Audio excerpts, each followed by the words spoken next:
Everybody is so unhealthy. Kids are unhealthy, parents are unhealthy. Entire family units that I'm seeing are just like copy paste, just different generation of just crazy levels of just like unhealthiness. Alrighty, welcome back to the channel. Thank you so much for clicking on today's video. Today we are going to be talking about a TikTok that I came across recently that I thought made a lot of really interesting points, as well as like some things that I've seen myself and I've thought of. And so I thought it was interesting seeing this person's perspective and the way that they explained it. So the TikTok that we're going to be going over is from Sam Larson, I'm assuming. And as you can see, it says observing normal people is horrifying, right? And as you can see, they wrote quite a bit in the description here. Basically, they're kind of talking about their experience going to Disney and observing the people there, right? But she goes on to say, in the past 3 days, I've seen dozens of school-age children who are having trouble walking around because of the extra weight they carry on their frame. If you say that's body shaming, you are a crazy person, and I'm not the page for you. This is a major problem, and we need to wake up and do better. I will continue to preach the importance of being able to maintain/remain fit enough to be able to walk miles and miles at a time. This is a baseline level of fitness that you need to have for yourself. Being in an able body is a privilege that far too many of us take for granted. If you are on a weight loss journey like me and feel overwhelmed sometimes and don't know where to start or how to measure progress, the first goal you should have is to be able to comfortably walk a mile. I mean, obviously everyone's different, but I think that's a good goal to have, to be able to walk a mile, right? And go from there, 2 miles, 3 miles, and work your way up, comfortably being able to walk 10K steps a day, about 4 miles. It should be a baseline for everyone to hit on most days. Once you're at that point, start experimenting with new exercises that you might like to keep your body guessing and work different muscles. Being on this trip has been so eye-opening and served as a reminder for myself how important it is to take pride in your physical body, not just for aesthetics, but way more just to comfortably and confidently be able to navigate the world. All right, so let's see what she has to say about her experience at Disneyland World. I don't know exactly which one. A large percentage of the population cannot be on their feet for multiple hours in a row without being in pain, limping, struggling to get through it is a major problem. I'm on semester break at school, so I took myself to Disney for a few days. If you follow me, you know I'm on a weight loss journey. I've lost about 70 pounds in this last year. I want to lose about 50 more, but I am in the thick of it right now, okay? To say that... So obviously, congratulations on that. I think it's interesting. This is obviously, I'm assuming by the fact that they're at school, they are probably a little bit younger, and so I am interested to see their opinions on things, because I can say this confidently myself. I have definitely had opinions that have changed from when I first started my YouTube channel, which was over 11 years ago at this point, right? Versus now. I'm 32 years old now, and when I started making YouTube videos, I had a lot. I feel like I went from being very extreme about certain thoughts to trying to be a little bit more empathetic and understand where people are coming from.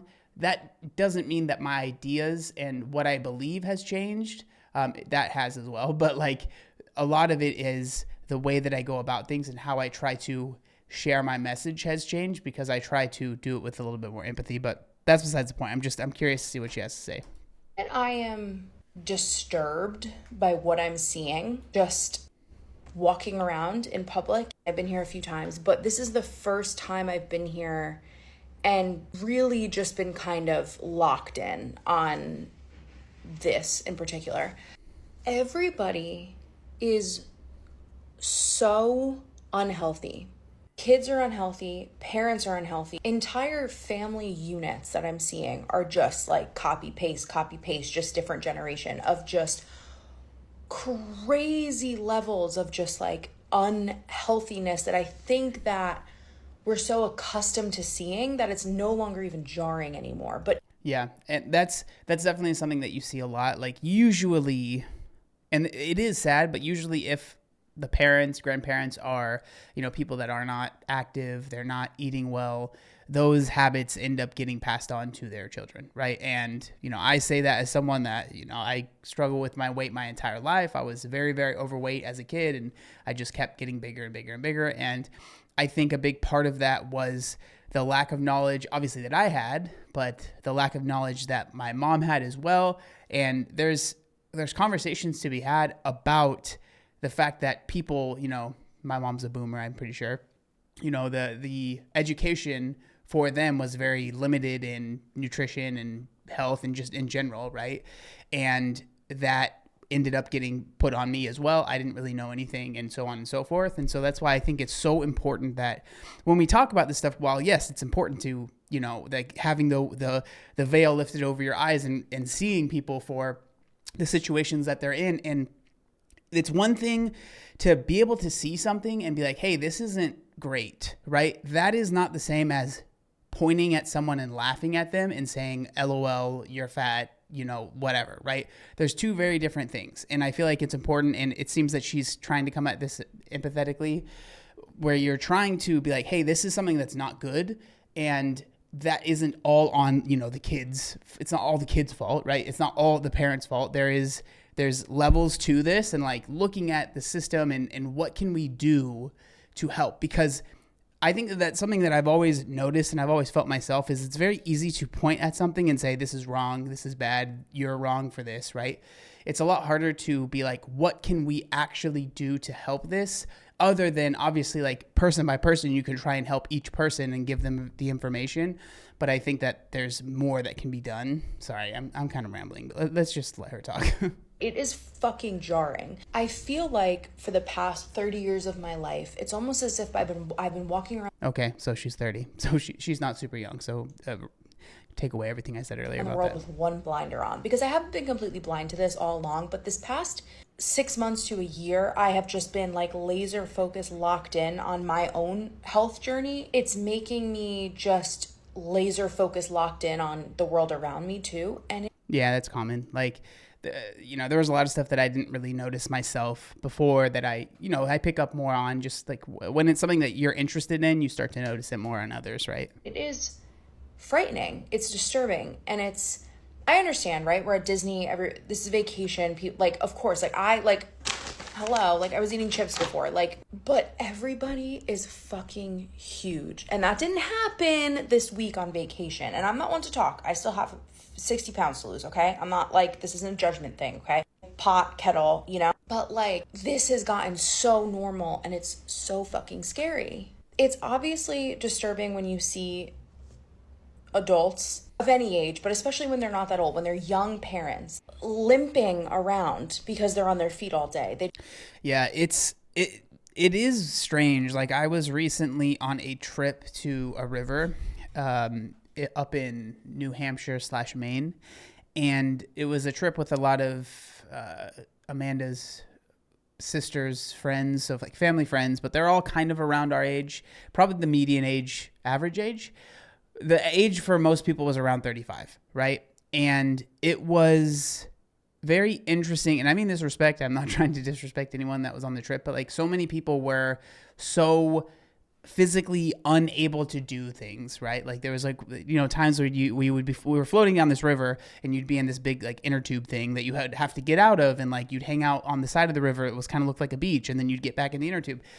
And just seeing so many people struggle to even do that, it was really, really hard for them, and they were didn't want to get out, and the walk to the place was very minimal. But hearing so many of them complaining about it and stuff like that, it was very strange, because for me, it's so fitness and health and running and all of this stuff is so normal to me. It's not even a problem. I was honestly bored on the river, and because it wasn't very deep, so I would get out and walk when we were supposed to be floating, because it was you could crawl faster than this river was flowing, right? And so I would get out and walk and push other people, because I was just bored sitting there.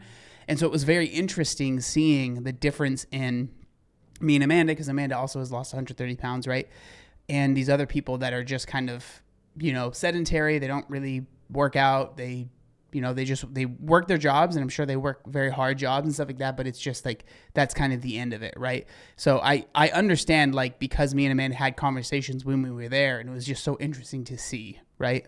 Just cannot be on their feet all day, right? If they're visibly in pain, they're visibly having trouble just getting around. The thing that I find way more disturbing, though, is these children, like I'm talking like 10 years old, just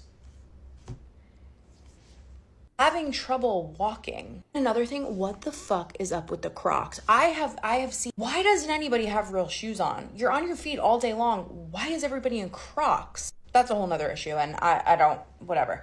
I'm not in some vacuum, right, where it only exists in this like Disney universe, right? Like this is everywhere out in the world, right? Go to a store, you go to the mall, like kids are notably bigger these days, right? People in general. Noticing it so much more, being surrounded by people all day, every day, the last 2-3 days, and seeing entire family units and seeing how 1 + 1 = 2.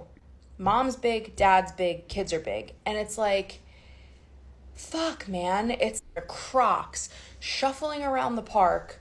Like, and I'm not saying this to be mean, but like literally like 10 and 12-year-old children, like waddling, like not even walking, like waddling. Like it's so disturbing. Like what the fuck? It's more like, I think it's just hard to see that because like I myself know what that feeling is like when you're a kid and you're overweight. And I think it's hard as someone that is, for myself, I'm again, as I've said earlier, I'm 32 and, I've had the weight off for like 12 years now. It's sad because I know that so many of those kids sadly will just continue down that path of just getting bigger and bigger and bigger and not losing the weight.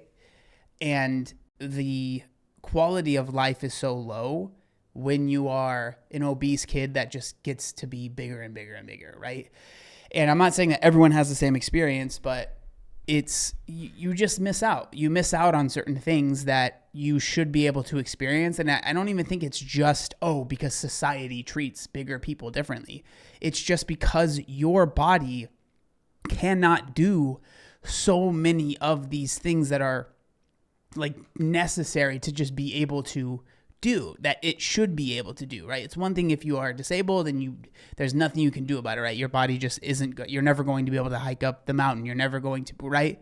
That's very different than being in a body that could do it if you just had the knowledge and the, just the wherewithal and you understood nutrition and all of this stuff, right? Like you could do it, but you don't, right? And I don't even want to say you don't because you don't even have all the tools to do it. So it's almost like, it almost feels like you can't, right? And that's for me, I talk about so much on the channel is that I really do think that so many people genuinely believe that they cannot lose the weight. They cannot do XYZ thing. Like it's not possible for them. And that is something that I fully disagree with, right? I myself have been able to lose weight and keep it off. My girlfriend Amanda has been able to lose weight and keep it off. Like this is not just, it's not like I did something that no one else is able to do ever, right? Is it difficult? Yes. Is it hard? Does it take time? Does it take effort? Yes, but it's not impossible, right? Do you want to emphasize again, I'm not saying any of this to shame people, to judge people, to act holier than thou because I've lost weight. It's nothing like that. I'm sharing an observation that is in line with what I talk about on this platform, okay? Not we are losing. No, we have lost our base level of socially acceptable fitness. The fact that people cannot be on their feet all day long without really struggling through it is very concerning. We have been bamboozled and afraid to talk about this because of the whole body positivity army coming at you. This is not about body shaming. This is not about any of that. I don't even believe in that word. We are unhealthy. Our kids cannot walk. Our kids cannot be on their feet for multiple hours in the day. This is a problem. This is not controversial. This is not political. This is not an attack. This is fact. I'm seeing it. This is not the first time you see it. And when you start looking for it, you will see it everywhere. And it's fucking scary. And this is why I talk about the things that I talk about. I was talking to someone close to me earlier today who's not on the trip with me. And she said, "Oh, your feet must be killing you." Because I said I walked 10 miles yesterday. And I said, no. Because I walk. I mean, I walk a lot too, but if I were to walk 10 miles, I think it really depends on the shoes. And I know that she was hating on Crocs, but I mean, I'm just saying, I bet if I was wearing Crocs, I could walk 10 miles and be all right. You know what I'm saying? If I was trying to wear my Vans and look cool for all the people in the park, my feet might hurt a little bit. You know, I'm just going to be honest with you there. That's just the truth. Usually about 5 miles every single day, sometimes more, sometimes a little bit less. Walking 10 miles a day is not, my body is pretty equipped for it. It's not that much of a stretch for me.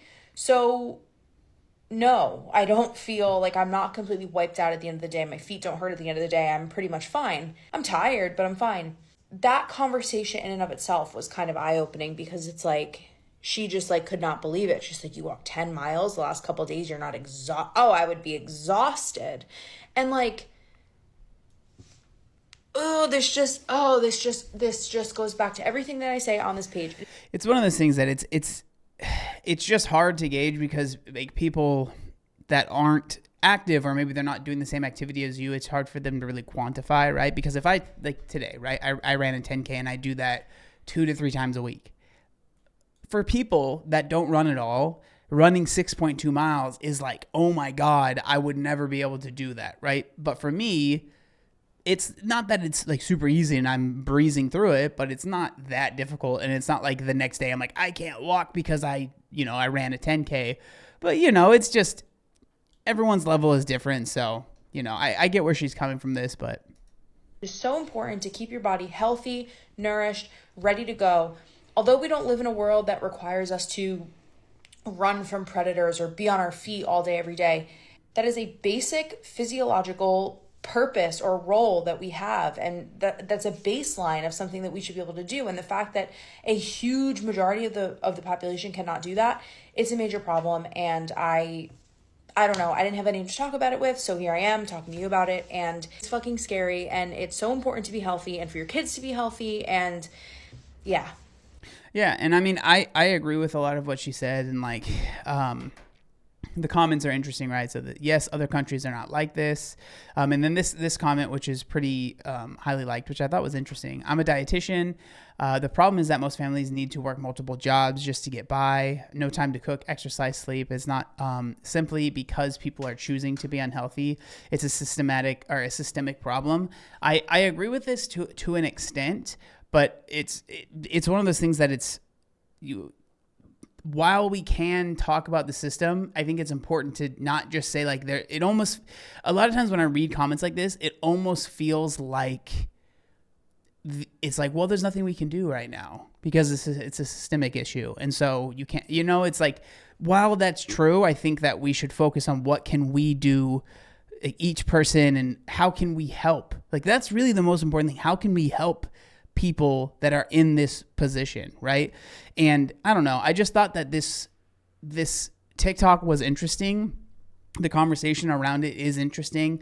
It's tough to have this conversation because so many people just go so insane about, like, if you're at all saying, hey, maybe we shouldn't worry about, maybe we should worry about our health and our size and how big we are. People just get super crazy about it, and they're like, oh, I hate fat people and fat people need to, it's just like, I think that there is like a kind of a middle ground that I feel like we need to find to get back to a normal place. But I don't know. That's just my opinion. I would love to know what you think down in the comment section down below. Thank you so much for watching, and I'll see you next time.